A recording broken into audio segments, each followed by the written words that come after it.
Assalamualaikum warahmatullahi wabarakatuh.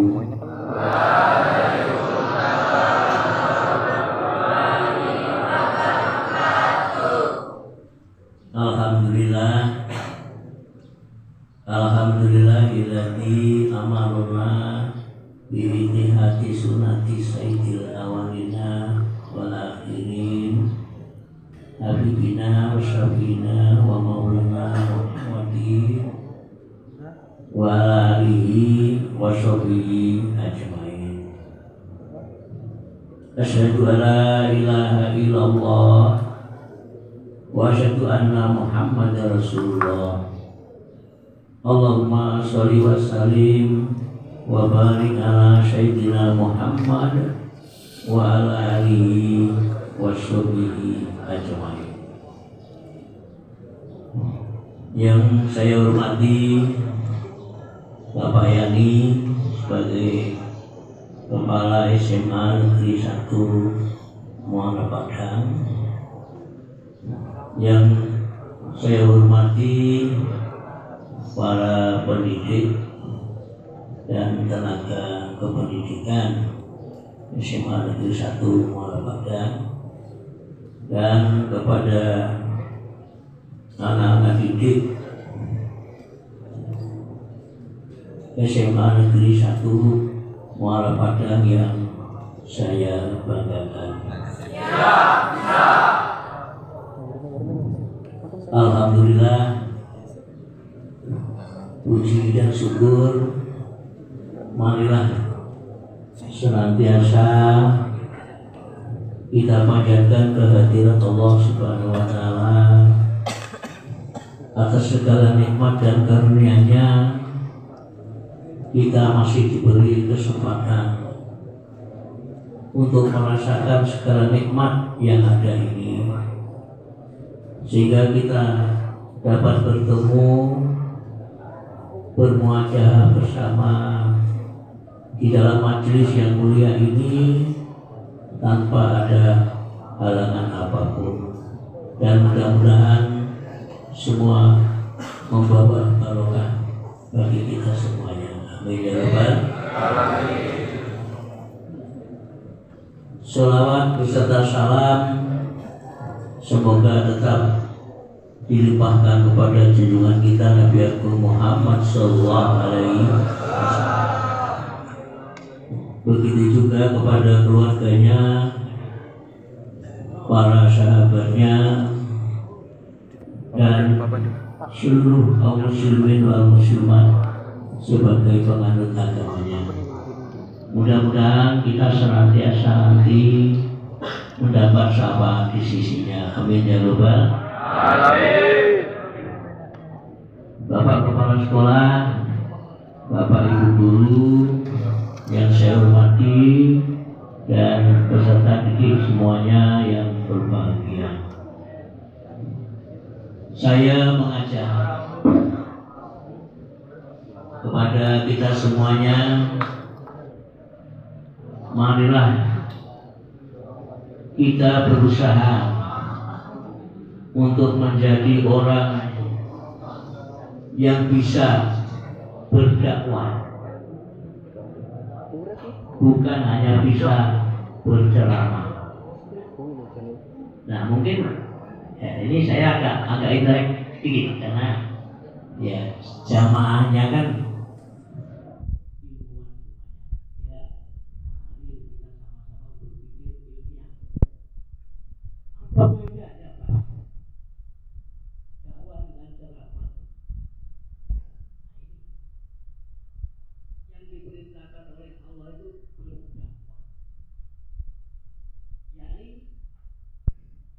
menyerukan atau menyampaikan kebaikan dengan cara yang baik, dimulai dari diri sendiri, keluarga sendiri, tetangga, masyarakat, bangsa dan negara. Itu dakwah. Sebab perintah Allah di Al-Quran, ya ayyuhalladzina, bismillahirrahmanirrahim, Ya ayyuhalladzina amanu qu anfusakum wa ahlikum nar. Hai orang yang beriman, jagalah dirimu dan keluargamu dari siksa api. Nah, saya mengajak, mari kita berdakwah, jangan saya saja. Semuanya punya kewajiban untuk berdakwah. Mengajak kebaikan mulai dari diri pribadi masing-masing. Kamu sebagai keluarga besar SMA ini tidak sulit semestinya untuk menanamkan disiplin, membuat sekolah ini jadi baik, asalkan kalian itu konsekuen, bisa menasehati dirinya sendiri. Saya mau disiplin, jangan ngomong pada orang lain, ngomonglah kepada dirimu sendiri. Saya bertahun-tahun di sini capek betul. Itu murid-muridnya, ini mantan murid-muridnya. Dari pagi dulu, setengah 6 saya sudah berada di pintu gerbang, melihat anak-anak yang nggak seragam, yang nggak masukkan baju, panas ini. Ya, wah, belum sarapan itu, sudah sarapan kamu itu, mereka ini. Dari tahun 97. Jadi ini sudah penyakit lama ini, yang jam 9 baru datang. Nah, sampai nggak ngajar kadang-kadang itu. Nah ini kalau terus-terusan ya nggak bisa. Ya sama itu. Mari kita rubah tahun ini. Kita dakwah dimulai dari diri pribadi. Mengapa harus merepotkan orang lain? Nah, kalau kita ngomongin diri sendiri aja nggak bisa, apalagi ngomongin orang lain. Kalau berpakaian aja nggak bisa, nggak ngerti namanya SMA. Ya, SMA itu kalau menurut Bu Marianti mengajari saya itu senior high school katanya. Saya bukan orang Inggris, tapi sering dia ngajari saya. Pak, Bapak salah kalau ngomong senior high school. Gimana? Senior high school. Nah, itu lidahnya orang Inggris. Kalau lidahnya orang kita ya senior high school, sama sekolah menengah atas. Kalau cara berpakaian, cara bersepatu, cara mengukur rambut, minta diperhatikan orang lain, nah, tidak maju. Ya loh, dari diri sendiri, ngajak, aku mau jadi anak yang rajin, anak yang pintar. Merembet, keluarga siapa keluarga itu? Ya keluarga sini. Ajak mereka diskusi, selesaikan masalah ini, tugas ini, cara bersama-sama. Orang lain masyarakat. Karena kalau dakwah itu ada metodenya. Kalau ceramah hanya menyampaikan, begitu termasuk kamu ngobrol itu ceramah itu. Ceramah masing-masing. Nah sekarang orang ini kan kalau ceramah dengan dakwah lain, kalau dakwah itu dimulai dari dirinya. Yang disampaikan tuh bisa nggak dia amalkan gitu. Ngajak sholat, dia sendiri nggak sholat. Nah ini dakwah, ceramah apa orasi? Orang Allah Akbar. Nah, itu orang nggak ngerti. Allah Akbar itu takbir. Kalau kamu Allah Akbar, masa kalimat Allah Maha Besar? Kamu harus mengakui Allah itu Maha Besar. Mengapa kamu bentak-bentak? Kan kamu bentak-bentak Allah Akbar. Semestinya Allahu Akbar. Bisa enggak kamu orasi seperti itu? Tidak bisa. Nah ini menunjukkan orang yang tahu itu. Kamu sholat misalnya pakai orasi, demo itu Allahu Akbar. Kamu lihat azannya apa itu? Orang kita itu orang yang bisa membaca, jangan punya. Masa iya mengakui Allah Maha Besar kok sombong? Allah Akbar. Ngajak sholat kok, ayo sholat. Ngajak apa dulu? Kalimatnya ada guru bahasa Indonesia ada. Mengajak dengan penyuruh itu lain, nadanya juga berbeda. Kalau ngajak itu ayo, keras. Kalau nyuruh kan gini, sholat. Ini nggak sholat. Nah kan nyuruh aja. Kalau ayo kan, yuk kita sholat. Masa azan seperti ini? Apalagi salahnya mau dilupain. Jangan coba-coba. Assalamualaikum itu masuk dalam rukun sholat. Tidak sah sholatnya kalau nggak ditutup dengan salam. Jangan so hebat ya. Nah ini ajak saya. Mari kita berdakwah. Mulai dari diri kita masing-masing. Dakwah itu bukan lisan, dengan perbuatan juga dengan pengajaran. Tunjukkan. Jadi bukan hanya bisa ngomong aja, tapi dengan perbuatan buktikan. Nah, dengan pengajaran contohkan pada masyarakat dulu. Anak SMA negeri 1 Muara, tapi contoh yang baik, jangan contoh yang tidak baik. Kompak, kalau kompak udah gak suka. Ini, dan yang kedua, saya mengajak mari kita telaah apa itu Muharram, sehingga dengan telaah ini insya Allah kita bisa menemukan siapa jati diri kita itu. Ini banyak orang yang tidak mengenali jati dirinya, dengan dirinya saja nggak ngerti, apalagi dengan orang lain. Hari ini kita buka awali. Muharram adalah bulan awal, dihitungnya tahun Hijriah. Jadi tahun Hijriah itu dimulai dari bulan Muharram. Tahun Hijriah ditetapkan mulai hijrahnya Nabi Allah Muhammad Rasulullah dari Masjidil Haram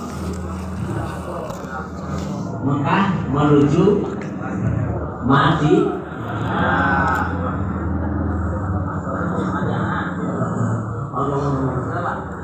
Nah, artinya tahun Hijriah itu dimulai sejak tahun 622 Masehi. Para sahabat sepakat bahwa dihitungnya tahun 1 Hijriah itu, untuk mengenang perjalanan yang hebat ini, yang dahsyat ini, yang sulit ini, menjadi kenangan umat, dijadikan tahun Hijriah, mengenang hijrahnya Rasulullah dari Mekah menuju Madinah. Nah, baru itu mulai tahun 1. Sekarang sudah 1445. Lama. Semestinya Islam sudah maju. Kalian sudah paham. Tapi nyatanya banyak yang belum bisa mengamalkan ajaran Islam itu dengan sempurna. Nah, Muharram itu sendiri apa? Muharram itu adalah bulan kemenangan para nabi dan rasul dalam menyelesaikan problema atau masalah yang berkaitan dengan dirinya, keluarganya, maupun kaumnya, maupun bangsanya pada saat itu. Dari mulai Nabi Adam, Allah mau menciptakan Nabi Adam, manusia pertama, sudah bermasalah. Sudah ada masalah. Lihat di Al-Quran surat Al-Baqarah ayat 30. Bismillahirrahmanirrahim. Wa iqra rabbuka lil malaikati inni ja'ilun fil ardi khalifah. Ingatlah kamu ketika Allah berfirman kepada malaikat, anggap aja kamu malaikat, anggap aja Tapi jangan terus wah malaikat, anggap aja forum seperti ini. Allah menyatakan ini ja'ilun fil ardi khalifah. Sesungguhnya aku akan menjadikan di muka bumi itu seorang khalifah. Khalifah itu apa? Khalifah itu pemimpin. Bisa diartikan penguasa. Bisa diartikan perealisir, bisa diartikan pembudidaya jagat raya beserta isinya ini, kuasa manusia, maka disebut khalifah. Mulai masalah tidur gini.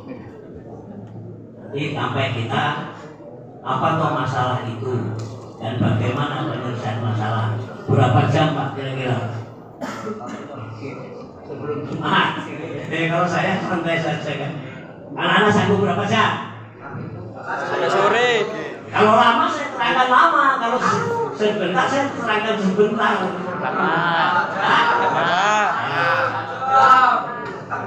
Ya artinya gini loh. Kita harus ya sopir itu harus tahu penumpang. Ya, jangan ngebut aja penumpangnya muntah-muntah gitu ya kan. Saya tahu bagaimana, tapi ya tidak adanya hampir 1 jam lah kira-kira ya. Tapi sudah apa-apa. Mari kita mulai. Setelah Allah menyatakan itu, rupanya ada yang berpikir negatif thinking. Tahu negatif thinking? Pesimis. Tidak percaya. Loh itu sudah mengakar itu masalah itu sampai sekarang ada. Tidak semua yang hadir itu mendukung, belum tentu. Nyatanya Allah sendiri yang menyatakan itu. Lah kok makhluknya itu berani protes. Nah, berani ngomong. Qalu atas alu fiha mayufsidu fiha wa yasfiku dima'a wa nahnu nusabihu bihamdika wa nuqaddisulah. Itu mereka. Mengapa Allah akan menjadikan khalifah manusia itu yang akan membuat kerusakan di muka bumi, yang akan membuat bencana dan menumpahkan darah sesamanya? Padahal aku, kata mereka, selalu bertasbih mensucikan Engkau ya Allah. Mengapa tidak aku saja yang kamu angkat sebagai khalifah? Jadi kalau saya nggak heran. Ini cerita ini kan suatu pelajaran. Mengapa malaikat seperti itu? Sudah negatif thinking, pesimis. Mungkin pertama meragukan tentang makhluk Allah yang akan diciptakan sebagai khalifah. Sama mungkin. Yang kedua, mungkin merepotkan mereka itu malaikat itu. Atau mungkin menjadi saingan. Ya ini perlu kita bahas. Sama. Kepala sekolah banyak memprogramkan sekolah ini menjadi sekolah penggerak. Apakah semuanya bergerak? Belum tentu. Masuk kalian. Lalu kalau semua bergerak cepat, 400 siswanya, 500. Ini ukuran tanahnya berapa meter? Kalau kamu semua bergerak, jadi satu siswa cuma pakai 2 meter untuk bersihkan sekolah itu. Benar nggak? Tapi tidak semua bergerak. Sama. Ada yang mencemooh, apa sekolah penggerak. Loh. Mungkin bukan hanya siswanya menganggap enteng juga guru ya. Repotan. Itu. Kalau saya enggak apa istilahnya? Tidak heran. Lalu di forum malaikat saja seperti itu, apalagi forum sama manusia. Siap. Loh, tapi Allah itu kan bijak. Allah itu bijak. Coba kalau Allah di dalam firman-Nya, alah kamu tahunya apa, malaikat diam. Gak begitu. Allah lebih tahu apa yang mereka itu tahu. Maka firman-Nya diteruskan, Qala ini a'lamu ma la ta'lamun. Sesungguhnya aku lebih mengetahui dari apa yang tidak kamu ketahui. Terus dibuktikan. Sama kalian juga begitu. Mungkin pramuka ada undangan kemah Indralaya, lapor pembinanya, Pak, ikut kemah Indralaya. Apa kata pembina? Kalian kalah semua, kan gitu. Kamu jangan putus asa, buktikan dengan inovasi. Allah pun begitu, buktikan bahwa makhluk yang diciptakan tidak seperti mereka itu. Nah, itu kan pelajaran itu. Buktikan, kamu benar yang benar. Kamu cukupi semuanya, lapor. Tanya Pak Iwan, saya di sini. Ya, Pak, memang Pak Indralaya. Apa jalan saya? Kamu siap? Kamu siap berangkat? Waktu saya masih di sini. Siapa? Siap apanya? Ini yang dilupakan. Ini bahan yang harus disiapkan. Ini biayanya. Ini makannya. Jangan kamu ngomong ikut tapi gak siap apa-apa. Untuk apa datang ke sana? Kan begitu. Siapa? Hati-hati. Siapa semua? Sampai membawa bambu ukuran 6 meter, 12 batang dari sini. Jalan belum tol, pakai mobil pickup, Pak Iwan yang dupik. Wah, berangkat jam 8, jam 1 malam baru sampai kunci saya. Pelaturnya hampir sehari, nggak masalah. Apa merengek-rengek? Tidak, kalau dia mau, bukan saya yang nyuruh, dia yang mau. Itu yang dimaksud. Jadi buktikan. Allah juga begitu. Dibuktikan manusia itu tidak seperti mereka. Kita Adam. Adam dicipta, dan dilebihkan oleh Allah sehingga dia pantas menyandang khalifah fil ardi, penguasa di jagat raya ini. Hebat manusia ini. Maka dibekali lebih daripada mereka. Dibekali iman, diberi akal pikir, diberi ilmu, diberi nafsu. Sehingga dengan bekal itu manusia bisa menjadi kuat, bisa menjadi hebat, bisa menjadi luar biasa. Kalau bisa memadukan akal pikir, ilmu, iman, dan nafsu. Kalau malaikat hanya diberi akal, ilmu, tapi nggak diberi nafsu, makanya monoton. Binatang juga begitu, ada akal, tapi nggak ada ilmu, ada nafsu, juga monoton. Sapi itu punya akal, tapi nggak punya ilmu, punya nafsu, makanya sebegitu saja kehidupannya. Tapi manusia tidak, super hebat. Termasuk kalian. Jadi kalau kalian ada di SMA ini, semuanya minta disuruh. Bukan turunan Adam itu. Harus bisa mengembangkan diri. Itu baru hebat. Tapi kalau kamu disuruh, mungkin kalau bersama dengan malaikat nggak mungkin. Sama dengan makhluk lain. Mungkin sakti, tapi kalau nggak disyaratkan nggak jalan. Kalau nggak dibentangkan nggak jalan.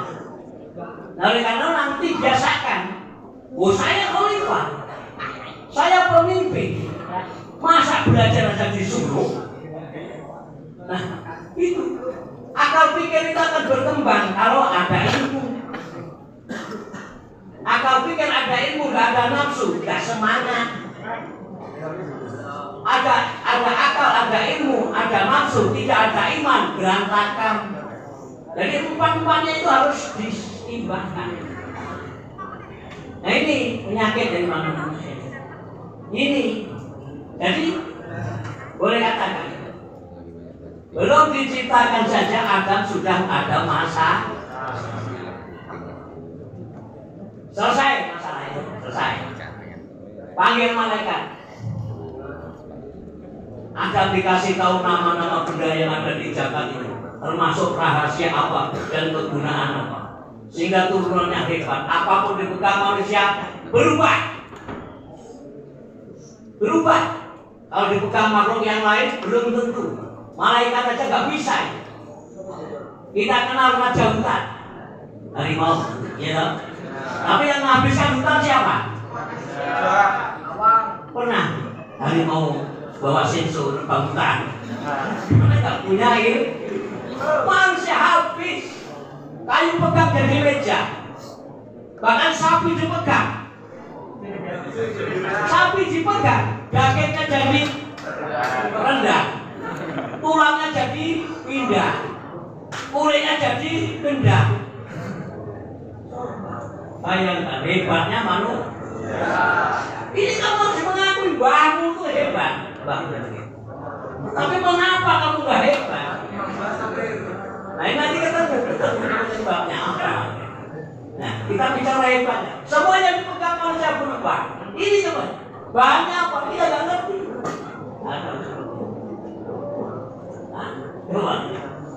Jangankan batu besi aja bisa meleleh karena manusia. Belum ada binatang atau malaikat membuat besi menjadi senjata, menjadi.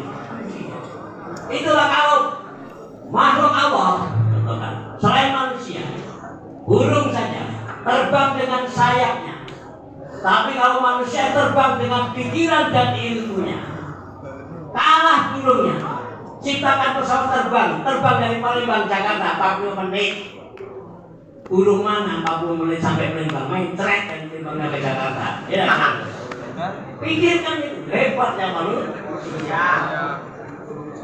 Kuda lari dengan tenaganya, manusia lari dengan akal dan ilmunya. Buat kendaraan, polisi Mitsubishi kuda, coba tes. Lebih kencang kudanya apa larinya manusia? Karena repot manusia nggak ngeh-ngeh gini aja. Mereka sangat ngepot sana ngepot sini. Main trek kuda ngejar. Bayangkan hebatnya manusia. Kita harus bangga. Artinya kalau jadi manusia jangan pesimis, jangan melempem. Kamu itu khalifah, berarti pemimpin, penguasa. Apa yang kamu pegang berubah. Ubi kamu pegang jadi tape, nah. Ya. Ada ilmunya. Pokoknya apa yang pegang manusia bisa berubah. Kalau ikan berenang dengan siripnya, manusia berenang dengan akal dan ilmunya. Jalur Palembang sempit sejam setengah. Ikan mana yang bisa berenang kalau sampai Palembang sejam setengah? Mencret ikannya sampai ini kamu harus tahu. Jadi kalau kamu setelah ini apa yang kamu lihat, kamu pegang gak berubah, berarti kamu bukan anak turunan Nabi Adam. Ada kurangnya, pasti harus bisa. Makanya kalau zaman saya dulu dibekali nanti 5 tahun atau 10 tahun kita reuni. Reuni itu apa? Reuni adalah istrimu, adalah anakmu. Napak tilas tunjukkan kepada anakmu. Nah, bapakmu dulu nih juara. Ini tinggalnya. Supaya memberi motivasi kepada anak. Oh, bapakku dulu hebat. Nih juara makan kerupuk. Ini namanya bapakku. Pialanya masih ada gitu. Nah, jangan kamu kesini reuni. Mau lihat apa? Tinggalanmu apa? WC itu. Tai di WC itu kamu lihat masih gak ada lagi. Ini yang menjadi problem.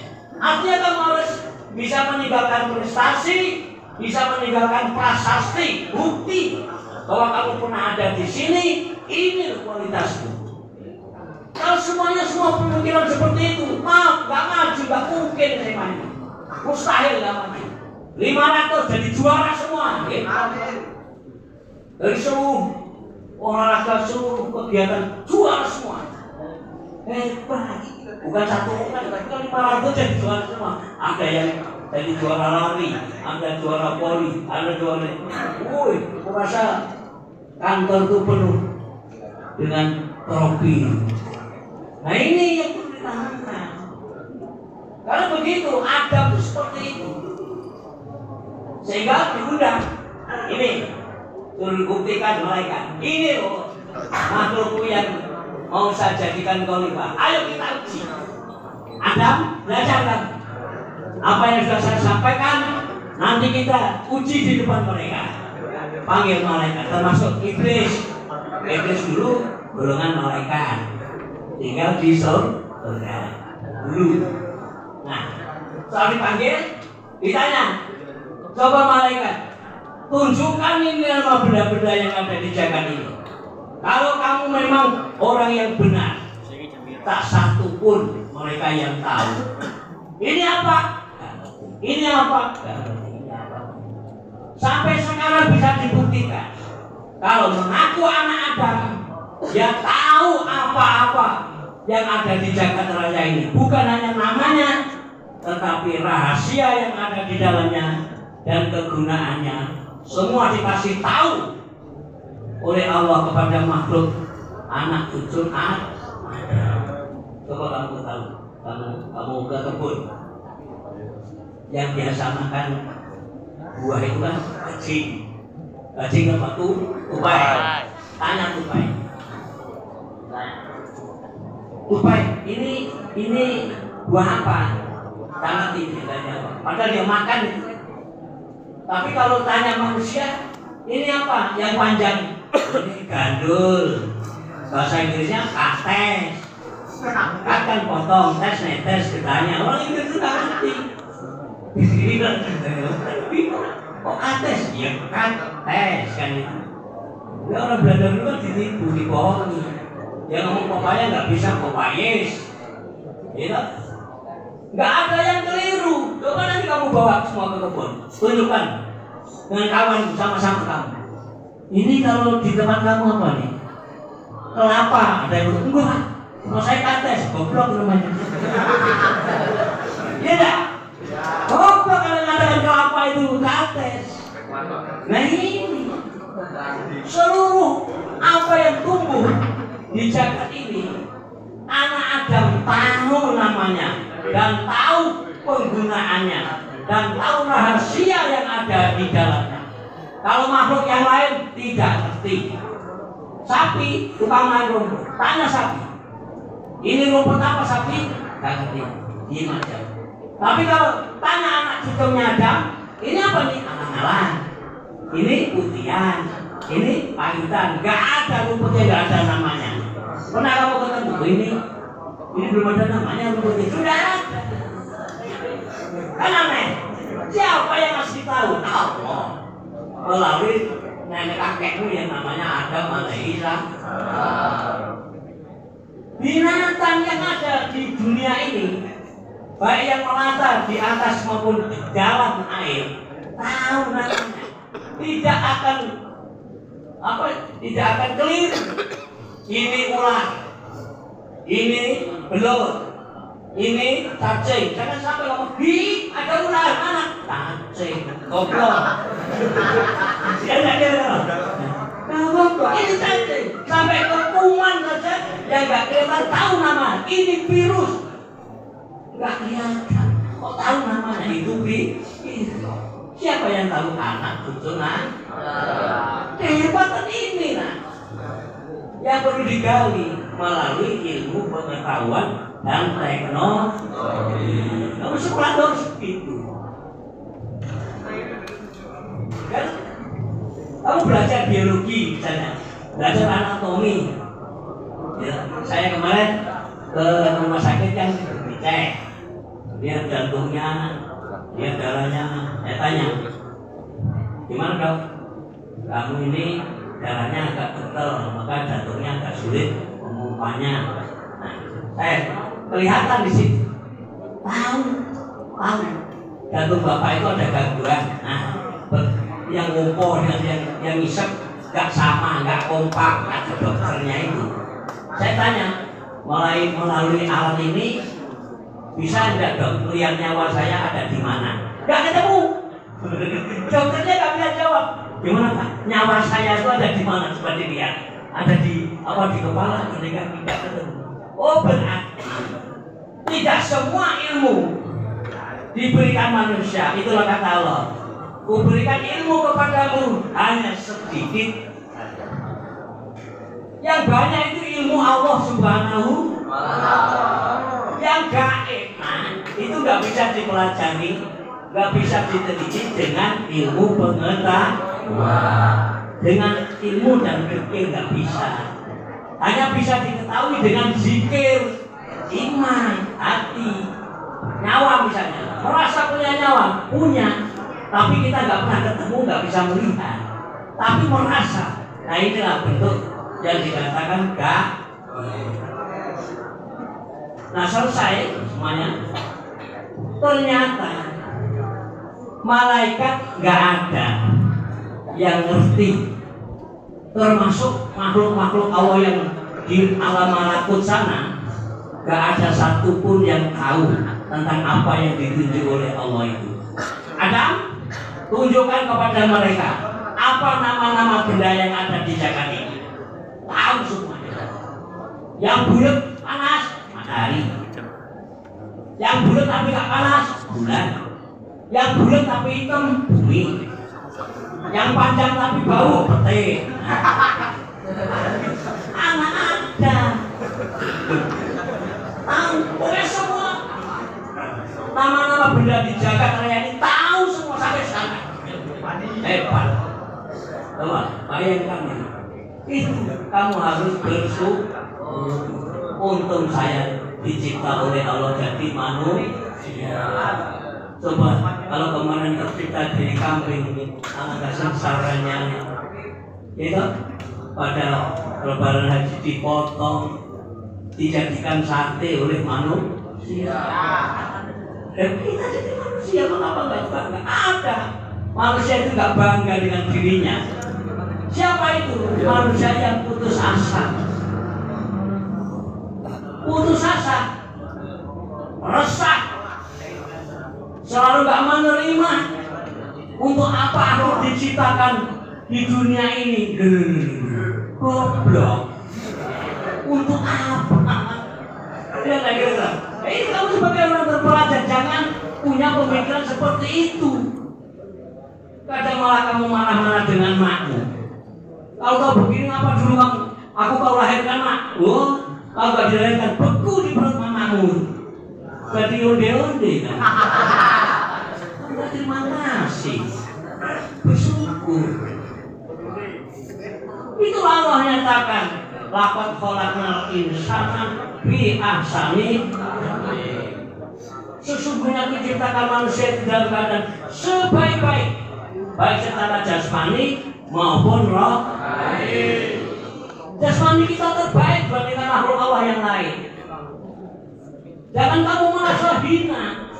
Woi muka aku jelek, loh jelek-jelek masih manusia daripada ganteng-ganteng tapi serigala.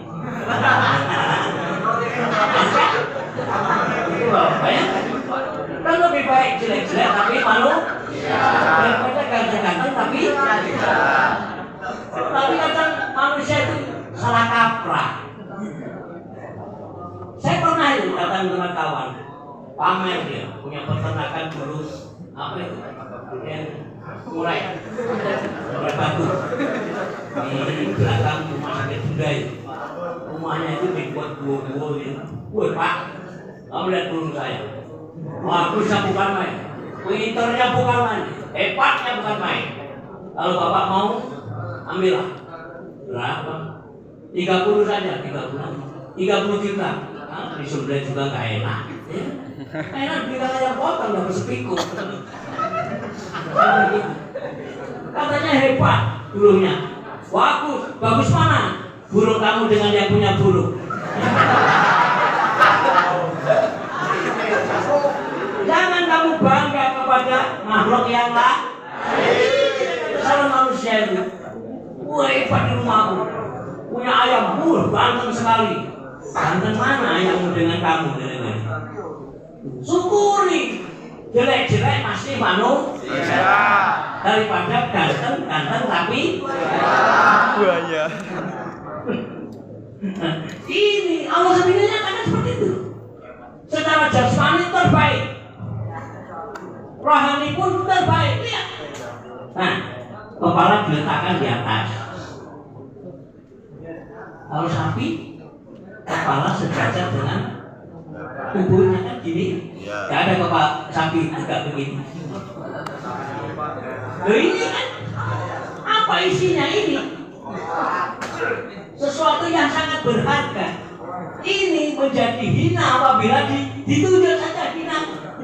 Kamu otakmu, marah kamu sudah mau ditunjuk. Apalagi sampai diinjek, ya tak kira-kira? Ya. Tapi dalam menghadap Allah tidak seperti itu. Kalau kamu sholat di Masjidil Haram, waktu kita rukuk, kadang-kadang ini jendul bokongnya uang di depannya. Enggak marah, kurang ajar, pahala ini. Ini hebatnya. Kamu terawih saja di masjid misalnya. Hari pertama rame, sempit masjidnya, ya tak? Pada saat sujud, duduk di antara dua sujud. Kepalamu diinjak orang yang di depannya. Marah kamu? Marah enggak kira? Ini hebatnya. Kalau di depan sama manusia bolehlah kita hina. Tetapi di depan Allah kita tidak ada artinya apa? Jangan sombong. Jangan sombong. Jangankan kepala, kamu nonton joget-joget, pijak kakinya saja marah. Berantem, tidak. Tapi pada saat sholat, pernah nggak kira-kira seperti itu? Pernah. Awas nanti, tapi sholat tak tinju malah. Ini kita buktikan, ini makhluk Allah, namanya makhluk. Ini secara jasmani terbaik. Ada rambut, sini nggak ada rambut. Siapa yang nyuruh rambut berhenti di sini? Mikir, apa di perut mamamu ada ciptaan rambut? Ya. Mamamu pernah makan rambut? Tidak pernah. Ahli ilmuwan juga yang bisa nyatakan rambut tercipta dari apa? Pigmen katanya. Apa mamamu produk pigmen? Mama punya pabrik pigmen di dalam sini keluar rambut, tumbuh dengan sendiri. Awal yang berhenti rambut kamu sini. Coba kalau sini semuanya. Tak sama dengan yang gelantungan itu. Monyet itu kan semua ada rambutnya. Ini kamu syukuri. Bukti loh, ayat itu bukti. Jangan hanya bisa dibaca, buktikan lihat sendiri. Ini kok pas ya masanya? Sini dengan sini. Coba kayak keliru satu sini, satu di sini. Oh enggak. Oh ya bolong ya. Coba kalau buntut. Ada ini, ada rambut. Oh beda ya ini dengan ini. Ini gondrong, ini nggak cukup seumur hidup nggak gondrong. Kalau ini gondrong seperti ini, kita lihat. Dan yang lucu, ada guru biologi mungkin. Bayi lain nggak ada gigi, muncul gigi, panjang gigi, terbuat dari larutan kapur. Apa pernah makan kapur mamamu? Apa waktu bayi kamu pernah makan kapur kira-kira? Kan karena itu masalah awalnya nih. Kok bisa tumbuh, manjang? Siapa yang nyuruh berhenti? Coba kalau nggak berhenti, sehari itu modal setengah mili saja. Seumur kamu, yang ini nggak sampai siapa? Kok berhenti? Siapa? Apa pernah kamu, mamamu? Nah, ya Allah, gue jadi berhentikan giginya anakku. Berhenti dengan sendiri. Aneh. Apa ada remote-nya kira-kira?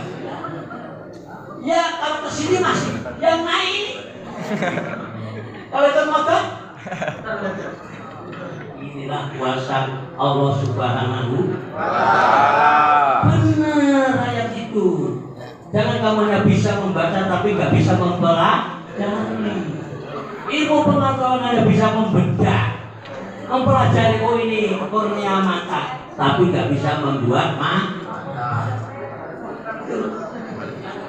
Makanya kamu raba-raba lihat semuanya yang ada di tubuhmu. Tengah malam kamu sholat tahajud. Oh ya kayak ini, ya Allah, golongannya kok ya ke bawah, ke atas. Semua itu nggak sama. Kalau ini sama dengan hidungnya gajah, seperti apa? Karena nggak ada yang minta. Jadi kalau justru seperti ini bagusnya. Apalagi agak mancung, gitu. Agak pesek nggak masalah. Pesek lubangnya lebih sempit, panjang umur. Karena napasnya ngirit. Irit nafas, irit nafas. Ini jadi wajar kalau kita raba, kita lihat berdoa di hadapan Allah. Syukur yang ada itu. Robbana ma khalaqta hadza batila. Ya Allah,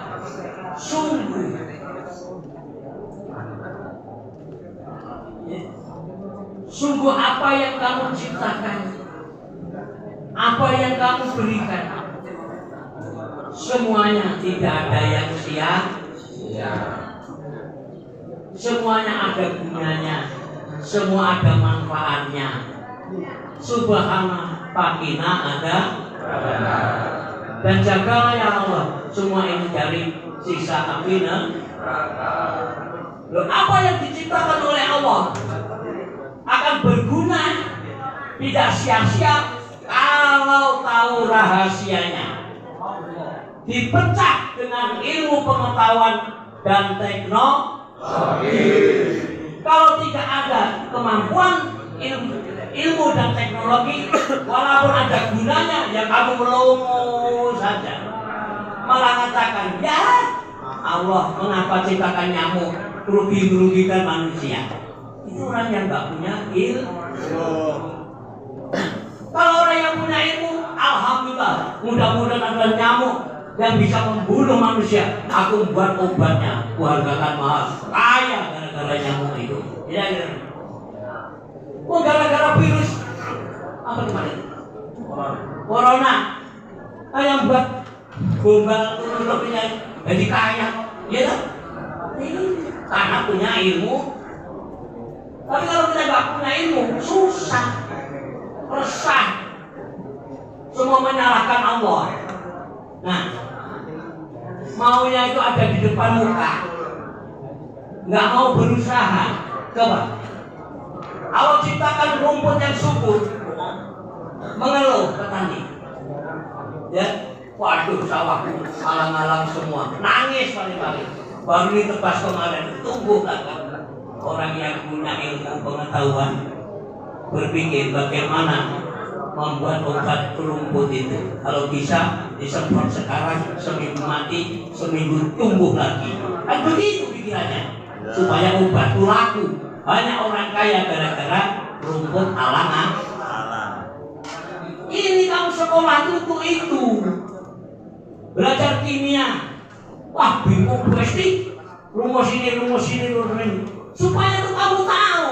Oh ini ada ini. Kalau campur ini jadi ini.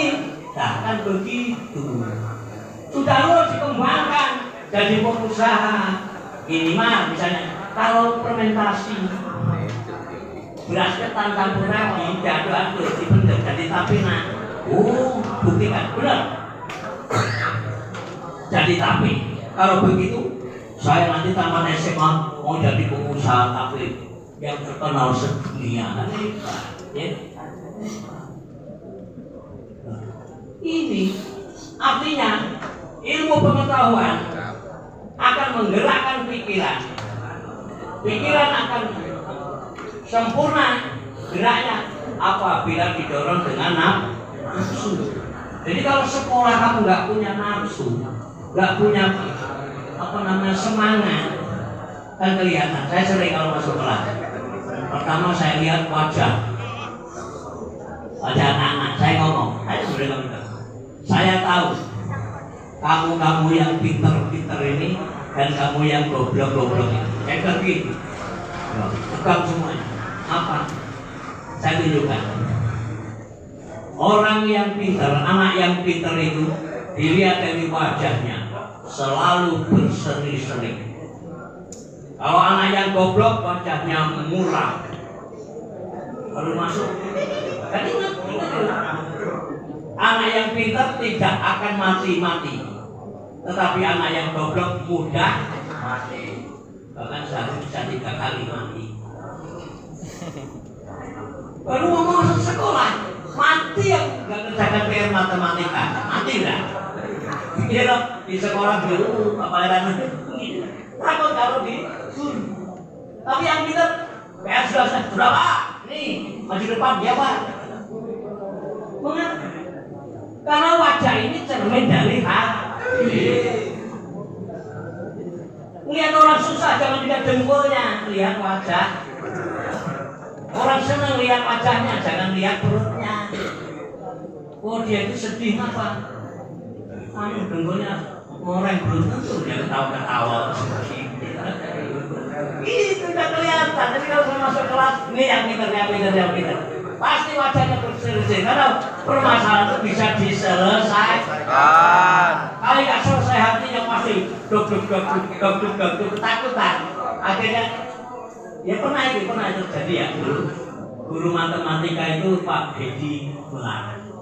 Wah hebat. Pak Dedi Gumelar mungkin kalau rombongan Pak Baran pernah ketemu, rombongan guru yang lama Siti itu ketemu dengan Bapak itu. Guru matematika. Tidak banyak bicara. Yang bicara bukan mulut, tangan.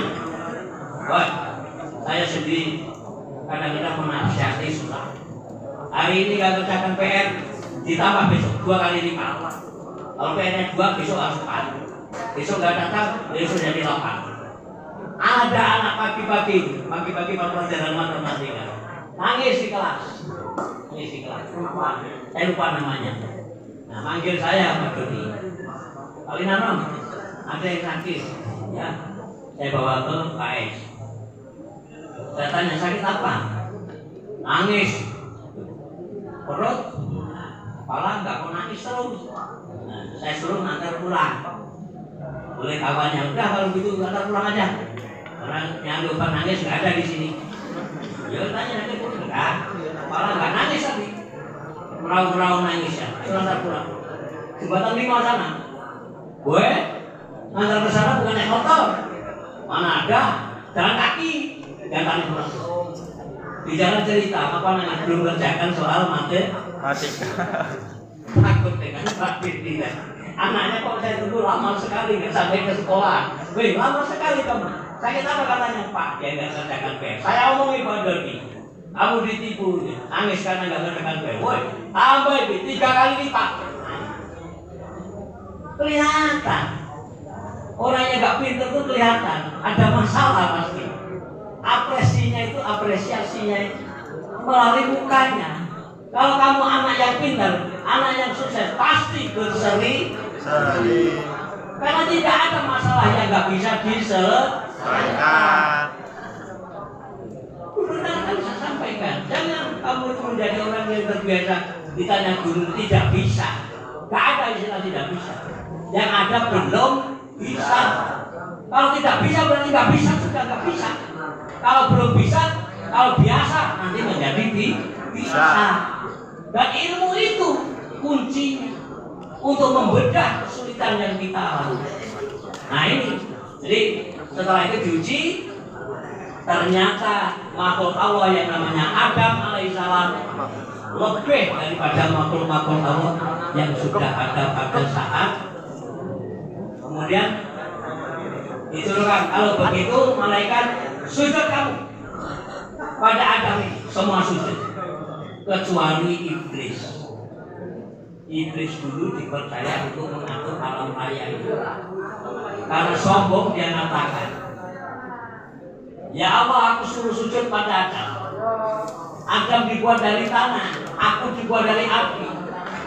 Unsur api lebih mulia daripada unsur tanah. Makan habis ya, tombol. Iblis, kalau begitu kamu keluar dari surga ini dan kamu tidak akan masuk surga lagi. Kamu akan dimasukkan ke neraka. Saya marah. Apa kata Allah? Kalau bahasa Inggrisnya mungkin itu. Oke Pak, mungkin. Ini sama dengan kamu kalau di kelas berada berpikir ini. Oke, ambil emosi kuat. Sampai di jalan, gimana saya? Gak bisa masuk surga. Neraka tempat saya. Lah, nanti kalau saya mati gimana? Balik lagi. Mohon kepada Allah, ya Allah, boleh saya masuk neraka. Tapi saya ada permohonan. Apa? Jangan matikan saya sebelum kiamat. Oke. Maka iblis akan mati sampai hari kiamat. Keluar dari. Sama seperti kamu kalau marah dimarahi bapakmu itu. Ya, kamu gak berpikir panjang. Bapakmu itu kadang-kadang dibentak.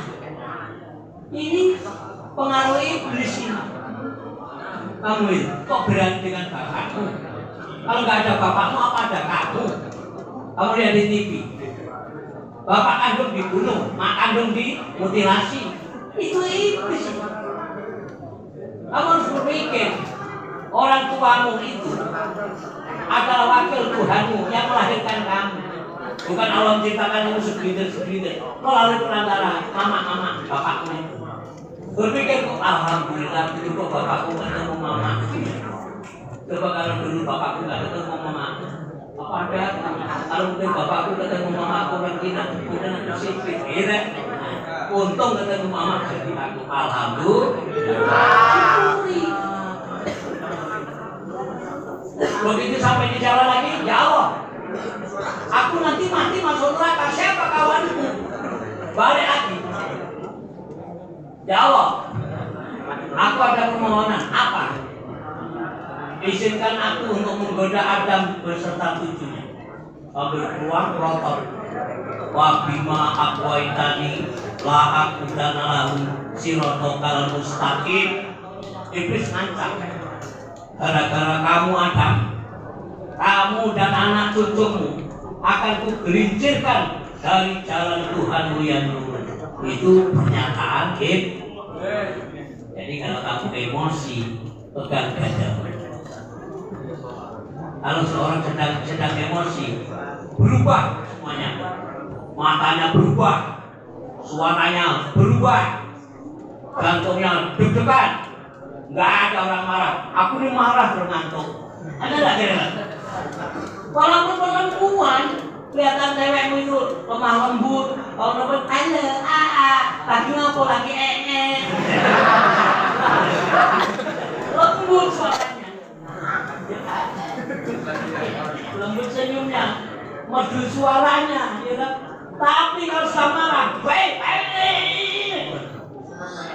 seakan-akan mau digigit kamu, ya kan? Perempuan.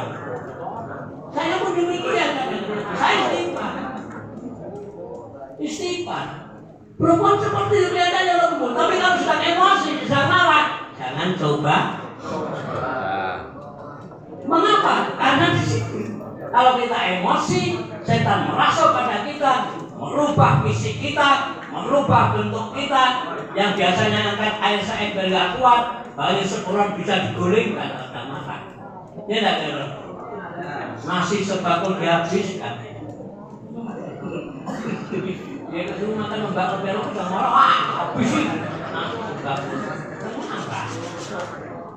Maka kita harus tahu kuncinya. Setan itu takut dengan Allah. Bagaimana kalau kita sedang dirasuki setan? Bagaimana kalau kita sedang digoda setan? Sebut nama Allah, istighfar, astagfirullahaladzim. Nah, setan ada di mana? Kamu harus tahu.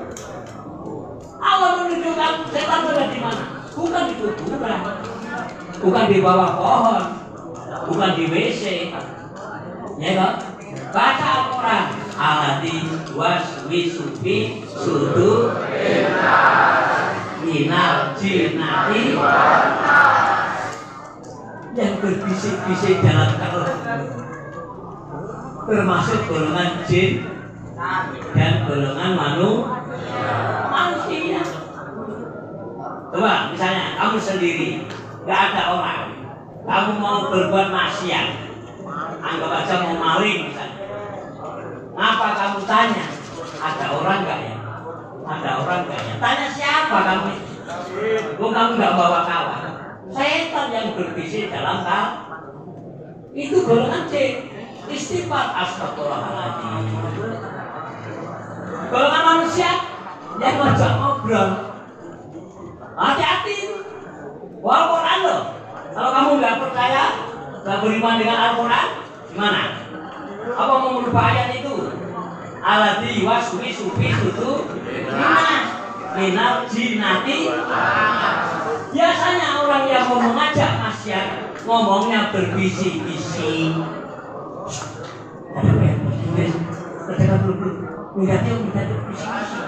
Gak mungkin diumumkan lewat speaker. Halo, bagi yang tidak mau jalan bahasa Inggris, ayo kita pulang rame-rame.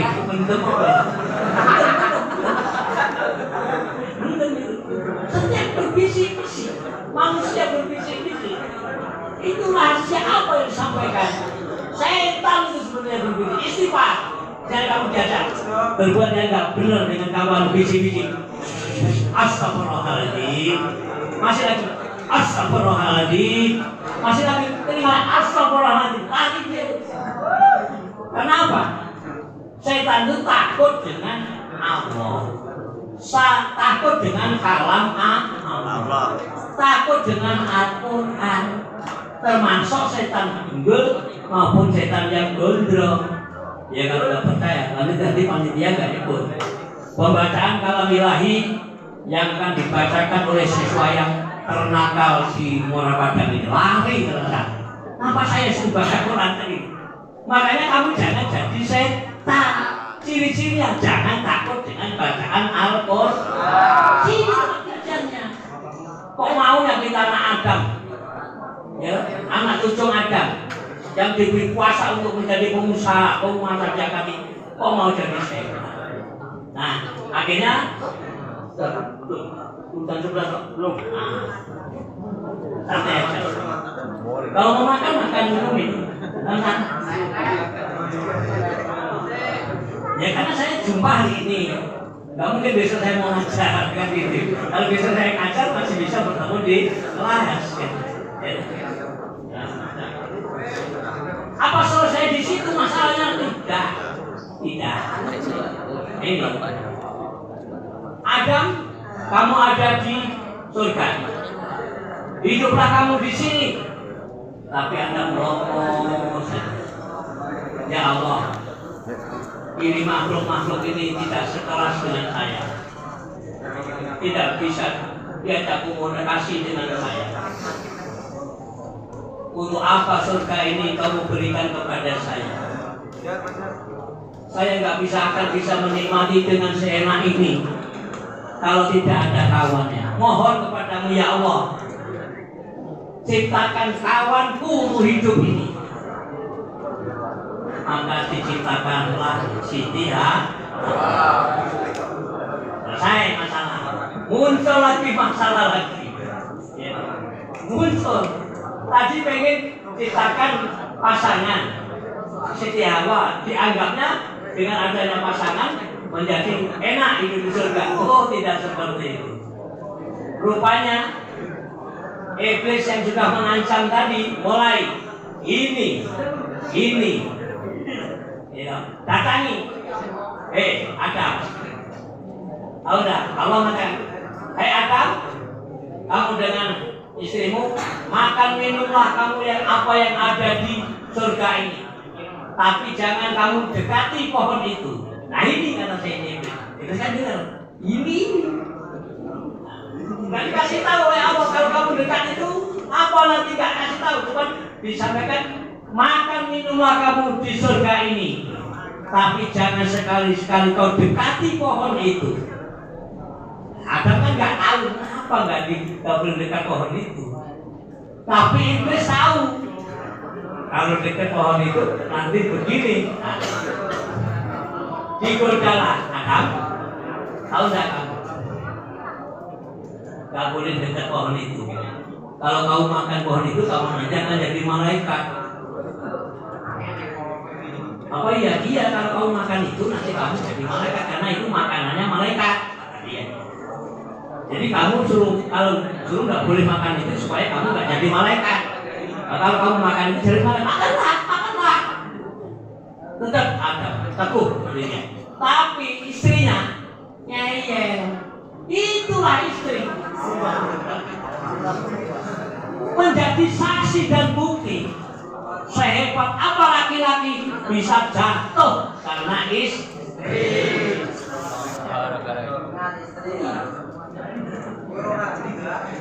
Nah ini makanya bukan saya protes, bukan saya marah. Ini pelajari perempuan-perempuan ini. Bukan menang, perempuan-perempuan itu pahami. Sehebat-hebat suamimu nanti bisa jungkel gara-gara kamu itu. Berapa banyak orang masuk sel di penjara gara-gara orang. Hebatnya apa sang jenderal Ferdi Sambo, jenderal. Kamu gak rahasia lagi. Bintang 2 polisi, orang kepercayaan mau jadi Kapolri, orang hebat.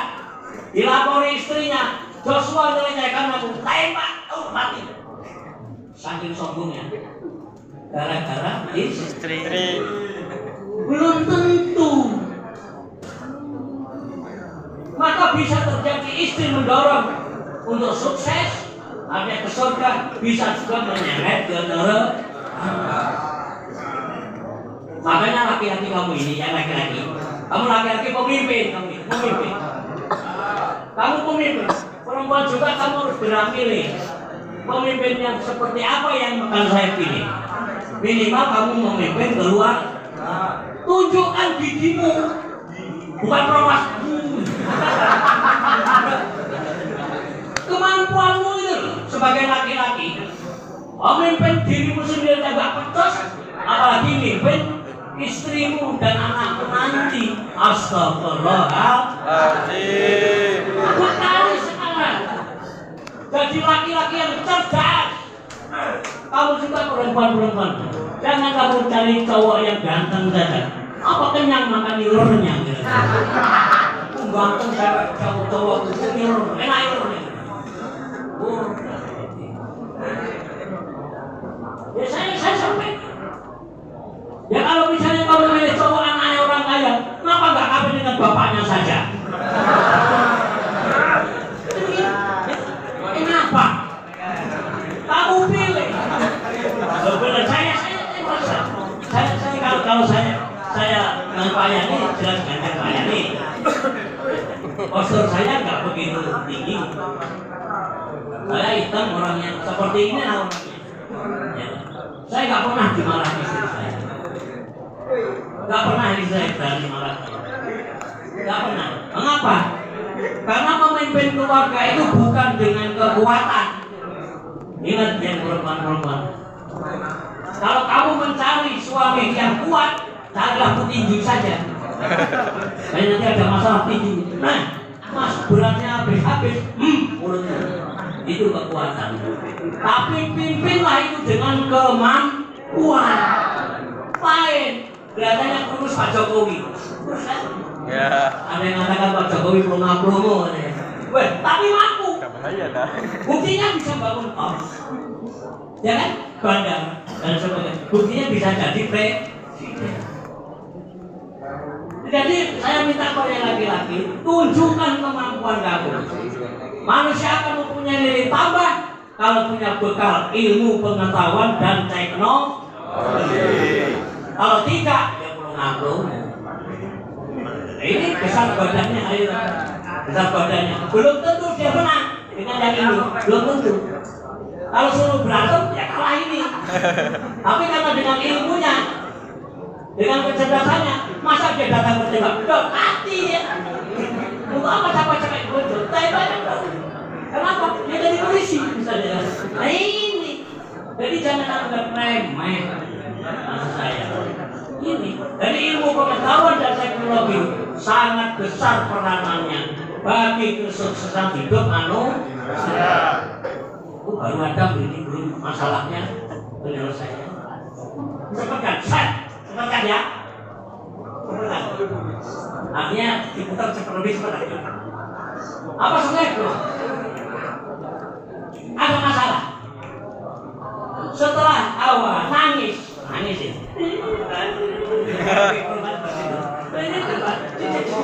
Kan begitu. Toh misalnya.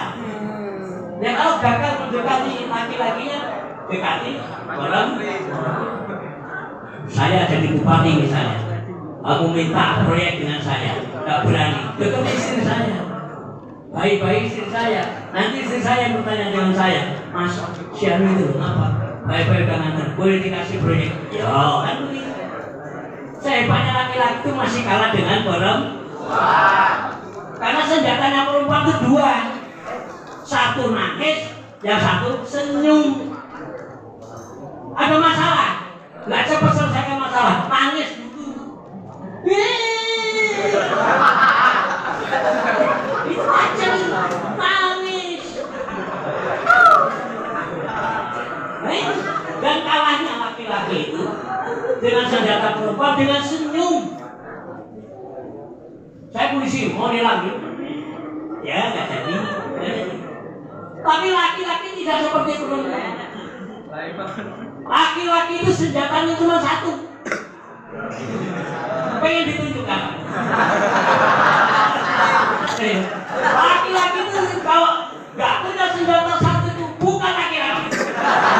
Oh, jangan jangan berpikir begitu. Apa senjatanya? Emosi.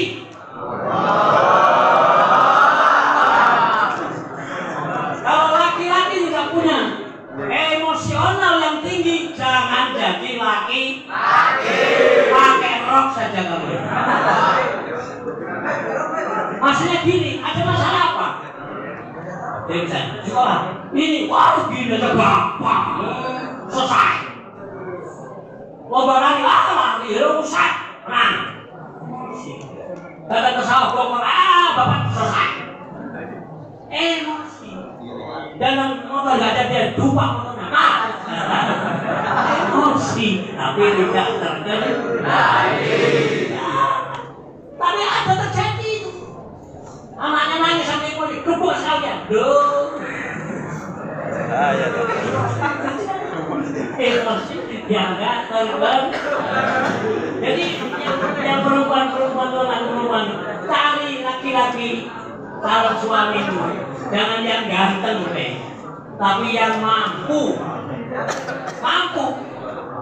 Kenapa? Dengan emosional. Misalnya istri saya, Mas, mau beli wasin, wasinnya habis. Berapa wasin? Sekilo berapa? Enggak usah sekilo, seberapa saja berapa? Paling 5.000. Nih 1 juta belikan wasin semua. Apa kata perempuan? Alhamdulillah. Mas mau beli kopi, berapa kopi? Ya, kopi berapa? 5.000. Nah, 2 juta belikan kopi semuanya. Ya susu enggak? Yuk ambillah susunya. Itu adalah bahagianya perempuan seperti itu, ya. Itu. Jadi kamu laki-laki itu banyak noreh ke kamu itu. Aku laki-laki itu. Tunjukkan gigimu. Artinya punya greget, tahu greget? Punya emosional yang tinggi. Kamu juga aja ledak. Ngangkat pasir aja pakai kantong asoy. Nah itu kan laki-laki model apa itu? Ini bentuk melecehkan dirimu sendiri. Melecehkan dirimu sendiri. Apalagi banci itu. Laki-laki dia jadi banci, melecehkan dirinya sendiri. Bagaimana dia? Saya katakan mereka sendiri menggugurkan kewajiban. Dia nggak bisa jadi imam kalau namunya laki-laki. Anda, wah mereka gitu. Ini apa ini? Iya, saya pulang dari sana puasa. Habis maghrib saya buka ke sana, buka bersama kan. Pulang lewat sawah itu, ada banting buah di situ. Mau nyebrang ke sini, boncengan bawa motor. Motor dia nggak ada lampunya. Saya ada lampunya lewat sawah itu, kelihatan. Loh, kok ada perempuan yang kan stop dulu. Ini demit ini. Demit ini pasti. Saya udah ganti. Mungkin perempuan di tengah sawah malam-malam begitu. Saya kebut dia bener. Tunggu. Pas sampai di seberangan, penyeberangannya nggak ada. Masih nunggu. Dia katakan, masa darah ditinggal darah mbahmu itu. Rupanya haji. Ini kan pelecehan terhadap dirinya sendiri. Jangan mau seperti itu. Tunjukkan kalau kamu melakukan. Sejak kamu tunjukkan. Apa sih? Masih. Ya. Tapi tolong terkendali. Emosial nganggur. Nah, di situ. Masalahnya, ternyata Adam dan Hawa mendustai Allah. Allah murka. Adam, kamu sudah melanggar aturan ini. Terpaksa kamu akan diasingkan. Jadi Adam itu menuju surga. Diasingkan ke dunia ini. Diturunkan ke dunia ini beserta Siti Hawa. Bumi belum ada penduduk, belum ada orang. Dipisahkan, satunya dipisahkan.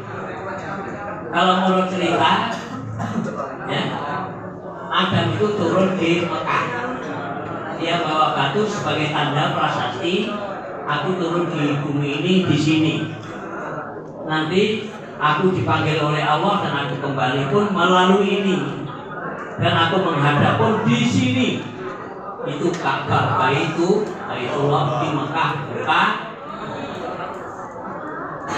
Hawa diturunkan jauh dari situ. Masalah. Betapa rindunya. Baru ketemu sebentar sudah hilang orang itu. Dan Adam berdosa kepada Allah. Berdoa, Rabbana dzolamna anfusana wa illam taghfir wa tarhamna lanakunanna minal khasirin. Kan sering kalau sore Rabbana ya Rabbana, ya Rabbana dzolamna anfusana wa illam taghfir lana lanakunanna minal khasirin. Doa Nabi Adam menyesali hidup. Satu kali Adam berbuat salah, berabad-abad mohon ampun kepada Allah. Waktu itu. Dan sekarang cucunya Adam baru mulai matanya saja sudah buat dosa, malah nyengir. Lucu kamu, nggak mohon maaf. Hari Senin kamu tidur kesiangan, bukan baca doa alhamdulillah, kampret siang, kampret disalahkan. Ini koneksi. Ini kita harus bisa tahu ini salah. Waktu salah sekali saja, mohon ampun kepada Allah berabad-abad. Dan pada bulan Muharram ditemukanlah Adam dengan Siti Hawa di satu tempat yang namanya Arafah. Di Arafah itu adalah tempat pertemuan. Pertama pertemuan Nabi Adam dengan Siti Hawa. Dibuatlah prasasti. Ya zaman dulu kan belum ada alat. Gunung itu dijadikan, dikasih nama Jabal Rahmah. Nggak begitu tinggi gunungnya, tapi saya naik nggak sampai di atas. Ya, nggak begitu tinggi Pak Yani, sampai di tengah saya kemengas, turun lagi. Ya, itu prasasti. Sudah bertemu, apa selesai masalah? Tidak. Dia campur punya anak beranak, akhirnya anak dengan anak timbul masalah, bunuh membunuh, Habil dan Qabil. Nah, ini terus temurun sampai semua nabi punya masalah. Nabi Nuh banjir bandang selesai, kemenangannya bulan Muharram. Nabi Musa selamatkan kaumnya dari Mesir ke jalan Fir'aun, bulan Muharram. Nabi Ibrahim lepas dari siksaan Namrud, dibakar, bulan Muharram. Termasuk hijrah Nabi itu pun dari Mekah sampai Madinah di bulan Muharram. Oleh karena itu Muharram dikatakan bulan kemenangan para nabi dan rasul. Banyak semua nabi-nabi itu mendapat ujian, mendapat tantangan, ya, mendapat masalah, mendapat problem.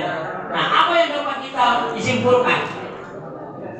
Para nabi saja punya masalah, apalagi kita manusia. Kamu harus beras hati, jangan tergantung masalah di kita ngompret putus asa. Aduh. Bahasa hidup saja. Banyak orang yang lari dari kenyataan. Gagal bercinta minum racun, ada enggak? Gagal pacaran gantung diri, ada enggak? Kok mikir? Apa perempuan cuma satu?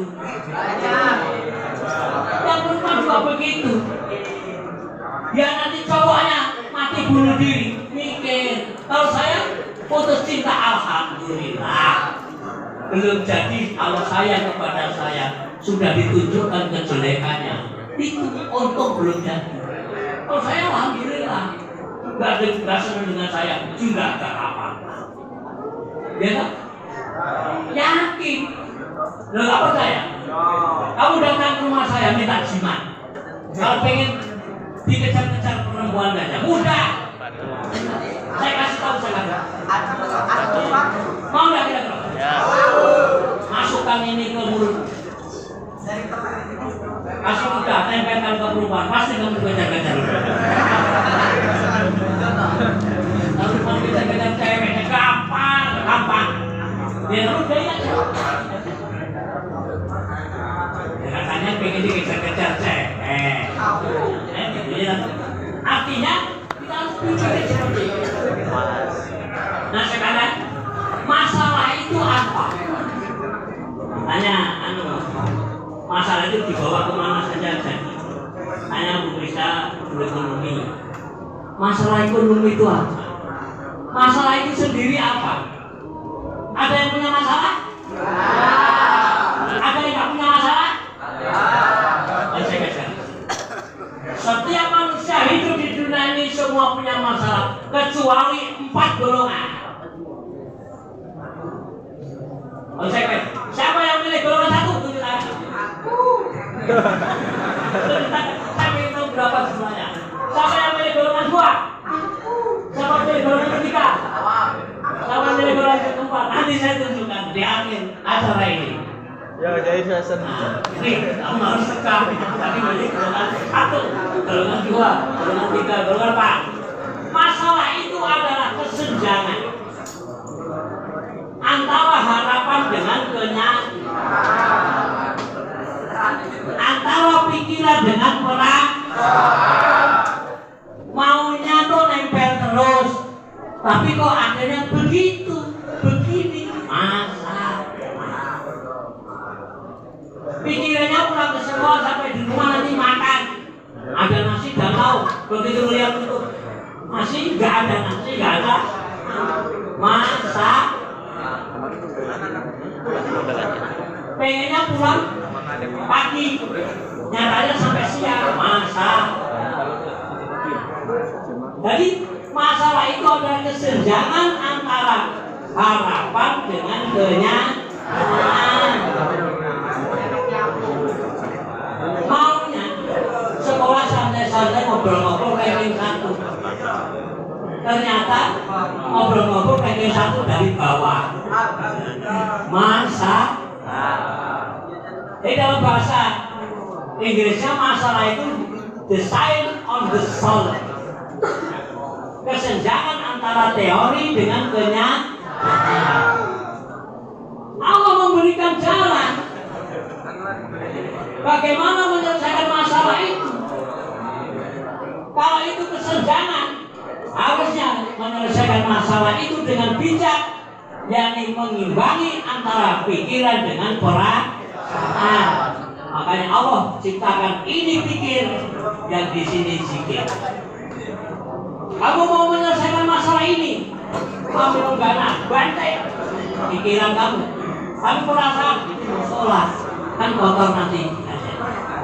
Bagaimana yang terbaik? Banyak orang menyelesaikan masalah itu hanya dengan pikirannya saja, tidak ditimbang dengan perasaan. Mau pintar nggak mau berpikir nangis. Aku lagi 40 selesai tidak. Apa bisa jadi yang satu? Nggak mungkin. Ini untung nggak ujian. Kalau dulu ujian ada yang nggak lulus. Pernah sekolah itu 66. Saya pernah mau siapa? 66 siswa itu nggak lulus. Nangis semua orang-orang. Apa selesai lulus kamu? Ya enggak. Tidak semua masalah itu bisa selesai dengan perasaan saja, tetapi diimbangi dengan pemikiran. Makanya kalau kamu ada masalah di rumah dengan siapa, sebelum kamu mengeksekusi masalah itu, dipikir dulu. Tidak cukup dipikir, dirasakan dulu. Setelah ini nanti bagaimana? Kamu lihat ya, peristiwa yang menggegerkan Indonesia. Ditelepon istrinya, ajudannya melecehkan sampai di Jakarta. Ya, kapan? Nanti anggapannya tembak-menembak. Tembak nanti secara ke rumah sakit, antarkan ke Jambi, dikuburkan, selesai. Nah, perasaan, banyak mikir, merasakan. Itu kan punya keluarga, punya bapak, punya ibu, punya Tuhan. Apa semuanya rela? Akhirnya apa terjadi? Skenario yang seperti itu bukan. Gak jadi pelecehan di Jakarta di Magelang, tapi masih sudah menjadi barang yang mati gak mungkin hidup kembali. Akibatnya selesai dipersiapkan. Itu kan sumarotat nahu asfala safilin. Walaupun diciptakan manusia dan sebaik-baiknya, maka Allah akan jerumuskan manusia itu ke lembah yang jelek-jelek. Illa amanu wa amilus sholih, kecuali orang-orang yang beriman dan beramal saleh. Artinya beriman zikirnya ada, perasaannya digunakan, ya, amal soleh tercipta dari ilmu dan pemikiran. Nah, rasanya itu saja yang saya sampaikan. Empat golongan tadi ya. Siap-siap yang milih. Golongan 1 dari mana? Golongan 2 mana? Golongan 3 mana? Jadi dengan pertemuan ini saya simpulkan, tidak ada manusia di dunia ini yang hidup yang tidak punya masalah. Garis bawah ini, masalah akan selesai apabila dihadapi dengan cara berpikir dan berzikir, artinya pemikiran dan perasaan. Nah itu, kalau ingin hidup sukses, menjadi orang yang berkuasa yang hebat, kuasailah ilmu pengetahuan dan teknologi, tapi tolong diimbangi dengan iman. Kalau teknologi tinggi, kalau nggak diimbangi dengan iman, bisa menciptakan bom pengetahuannya. Mana ini? Nah, 4 golongan tadi, kecuali 4 golongan. 1, dia nggak punya masalah, siap-siap. Golongan manusia yang tidak punya masalah di dunia ini, pertama, balita. Awang Bali. Apa balita itu? Bayi. Pokoknya punya duit kita pokoknya nangis. Minta apa nangis. Ya tak? Ya. Gak sholat gak apa-apa. Bising di tempat gak apa-apa. Jadi kalau kamu mengatakan no problem, berarti golongan anak. Kalau nggak anak-anak, yang nomor 2 manusia yang nggak punya masalah adalah orang yang sedang tidur. Kalau kamu pengen nggak bermasalah, tidurlah selama-lamanya. Nggak mungkin orang tidur bikinkan masalah. Kalau punya utang ya ngorok. Nah, sampai bangun tidur. Wah, apa tadi pilih golongan kedua? Golongan ketiga, manusia yang tak punya masalah adalah orang gila. Orang gila tak punya masalah, nggak pakai baju, nggak pakai celana sejauh. Siang malam tidur baju makan nggak masalah. Dan jangan kamu hina orang gila. Orang gila itu hebat, bebas hukum dunia akhirat. Walaupun dia berbuat salah, tidak berdosa. Nah kalau kamu mau silakan. Dan orang gila bisa masuk surga. Kalau gilanya bukan gila korporat, artinya gila dari lahir seperti itu. Karena syarat melaksanakan syariat Islam itu ada akhir, ada balik. Ya, nggak berakal. Bebas kan? Puasa nggak puasa nggak. Nah yang keempat, orang mati. Orang mati nggak punya mau dibuang di situ nggak masalah, silakan. Yang masalah kan yang hidup. Nah saya rasa itu saya sampaikan, mudah-mudahan tahun baru ini lebih baik daripada tahun yang kemarin. Jangan sampai tahun baru ini sama dengan tahun yang kemarin. Apalagi tahun ini lebih jelek daripada tahun yang kemarin. Kalau lebih baik untuk, kalau sama rugi, kalau lebih jelek silakan. Itu bukan prestasimu. Bila perlu satu kelas ranking 1 semua. Mungkin ya, kita nggak pernah jadi masalah. Ya walaupun ranking 40 tapi nilainya hampir sama. Nggak mungkin karena itu siswa. Walaupun 40 nggak masalah kalau nilainya 9 semua. Itu berarti ada peningkatan. Amin ya robbal alamin. Saya rasa itu saja yang perlu saya sampaikan pada hari ini, dan saya mohon maaf bila dalam penyampaian ini sedikit banyak kekurangan dan kesalahan atau mungkin menusuk perasaan Bapak Ibu dan anak sekalian. Saya mohon maaf yang besar-besar Billahi taufiq wal hidayah. Wassalamualaikum warahmatullahi wabarakatuh.